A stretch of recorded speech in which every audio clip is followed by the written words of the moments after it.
ছোট পর্দার দর্শকপ্রিয় অভিনেতা তামিম মৃধা। নতুন খবর হলো তামিম মৃধা অভিনয়কে বিদায় জানিয়ে ইসলামে মনোযোগী হয়েছেন। তামিমের বড় ভাই সাকিব এম তালহা সামাজিক যোগাযোগ মাধ্যমে এক পোস্ট দিয়ে বিষয়টি নিশ্চিত করেছেন। তালহা লিখেছেন, আমার ভাই তামিম মৃধা মূলধারার মিডিয়াতে কাজ করা ছেড়ে দিয়েছেন।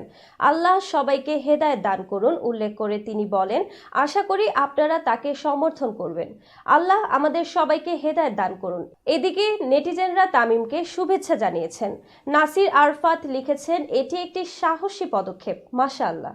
আরেকজনের ভাষ্য, মাশাআল্লাহ, সর্বশক্তিমান আল্লাহ তোমার ওপর রহমত বর্ষণ করুন তামিম।